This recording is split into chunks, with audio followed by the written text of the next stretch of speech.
कभी कभी कुछ मंदिरों में लोग अजीब सी शारीरिक हरकतें करते हुए मिलते हैं। कहा जाता है कि उन्हें भूत प्रेत ने वश में कर लिया है। लेकिन ऐसा मानसिक रोग होने पर भी तो हो सकता है। कैसे पता लगा सकते हैं इन दोनों के अंतर के बारे में? प्रश्न। सद्गुरु, मंगलोर के पास एक मंदिर में मैंने एक कार्यक्रम में भाग लिया था। वहां मैंने देखा कि लोग कुछ अजीब सी हरकतें कर रहे हैं, मानो वे किसी और के वश में हो। क्या ऐसा कुछ होता है या फिर ये एक मनोवैज्ञानिक अवस्था है? सद्गुरु कहते हैं, अगर आप भारत में कुछ खास तरह की देवी या देवताओं के मंदिरों में जाएंगे तो आप देखेंगे कि कुछ खास त्योहारों या कुछ खास दिनों में ऐसा होता है। उस दिन ये देवी या देवता किसी को अपने अधिकार में ले लेते हैं, या कहे कि उस पर सवार हो जाते हैं और फिर बोलना शुरू कर देते हैं। कभी कभी कुछ काफी अजीबोगरीब चीजें बोलने लगते हैं।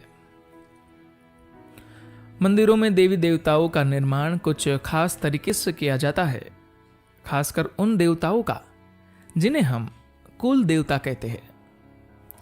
कुल का मतलब खानदान या घराना होता है। अगर आप इसमें मिश्रण कर देंगे, अगर आप किसी ऐसे व्यक्ति से शादी करते हैं जो आपके कुल का नहीं होता, तो आप बिना देवता के रह जाएंगे। हर कुल का अपना एक खास देवी या देवता होता है। केवल उसी कुल के लोग उस मंदिर में जाते हैं।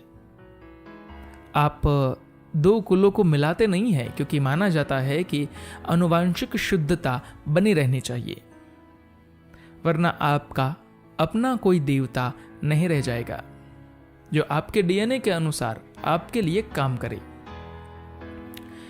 यह अपने आप में एक विस्तृत विज्ञान है, जिसमें उस देवता को इस तरह से तैयार किया जाता है जो केवल उसी डीएनए वालों के लिए काम करेगा। इसलिए लोग अपने कुल की शुद्धता बनाए रखते हैं।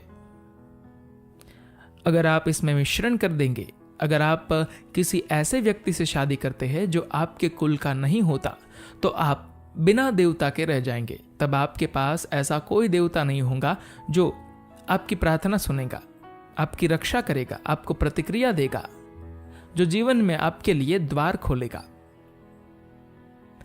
गांवों में लोग आज भी इसे बचाए रखने के लिए संघर्ष कर रहे हैं। लेकिन आज के आधुनिक दौर में लोग प्रेम में पड़ जाते हैं, कुछ और करते हैं, जिससे सारी चीजें आपस में मिल रही है। हालांकि छोटे छोटे समुदायों में लोग इसे बचाने की कोशिश कर रहे हैं, लेकिन अब इसे और नहीं बचाया जा सकता। यह चीज अब खत्म हो चुकी है। हजारों साल तक लोगों ने इन जेनेटिक अंतरों को बचाए रखा। आप उस कुल के हैं, मैं इस कुल का हूं, आपस में मिलने का सवाल ही नहीं उठता। इसे हमेशा एक खास तरीके से रखा जाता है, जिससे आपका अपना एक अलग देवता हो, मेरा अलग। ये कोई दो अलग अलग धर्म नहीं होते हैं, बल्कि ये दो अलग अलग उपकरण होते हैं। अगर आपका जेनेटिक्स एक तरह का है, तो आपको एक खास तरह का उपकरण चाहिए। अगर आपका जेनेटिक्स दूसरी तरह का है, तो आपको दूसरे तरह के उपकरण चाहिए। तो इसी तरह से ये देवी देवता तैयार किए गए थे। तो आपको यही चीज गांव में दिखाई देंगी। आजकल जब ये चीजें काम नहीं करती, या कहे कि देवता ठीक तरह से काम नहीं करते, तो वो लोग थोड़ी बहुत शराब का सहारा लेते हैं। लेकिन आमतौर पर ये चीजें होती है। ये ऊर्जा की बहुत उच्च अवस्था होती है। ऊर्जा अचानक बढ़ जाती है और फिर बिल्कुल एक अलग स्तर की बोध क्षमता आ जाती है। मैं ऐसी चीजों और घटनाओं का साक्षी रहा हूं जहां साधारण से लोगों ने ऐसी चीजों के बारे में बोलना शुरू कर दिया जिसके बारे में वे जानते तक नहीं थे, और वो भी काफी समझदारी और सूझबूझ वाले अंदाज में। वे बातें उनकी अपनी समझदारी और बुद्धिमानी से कहीं आगे की थी। मैंने कई बार ऐसी घटनाएं देखी है जब उन्हें सामने वाले इंसान के बारे में हर चीज पता होता है। लोग उछलने कूदने लगते हैं, चिल्लाने लगते हैं, आपे से बाहर हो जाते हैं। फिर उन्हें काबू में लाने के लिए उनके सिर पर या तो ठंडा पानी डाला है या फिर नींबू निचोड़ जाता है, तब जाकर कहीं वे शांत होते हैं। अगर उन्हें शांत न किया जाए तो वे लंबे समय तक ऊर्जा से आवेशित रहेंगे। ये ऊर्जा की बहुत उच्च अवस्था होती है। ऊर्जा अचानक बढ़ जाती है और फिर बिल्कुल एक अलग स्तर की बोध क्षमता आ जाती है। क्या यह एक मनोवैज्ञानिक अवस्था है? संभव है। कई बार यह सिर्फ एक मनोवैज्ञानिक घटना ही होती है। कई बार मानसिक उलझनों और बीमारियों को यह समझ लिया जाता है कि कोई आत्मा या भूत प्रेत ने वश में कर लिया है। इनके बारे में कोई फैसला करना बहुत मुश्किल है जब तक कि वहां कोई ऐसा व्यक्ति न हो जो इन चीजों के बारे में जागरूक हो। दरअसल मन के कई अजीबोगरीब स्तर होते हैं। कई बार लोग एक अलग मानसिक अवस्था में पहुंचकर बात करना शुरू कर सकते हैं जिसके बारे में वे आमतौर पर जागरूक नहीं होते।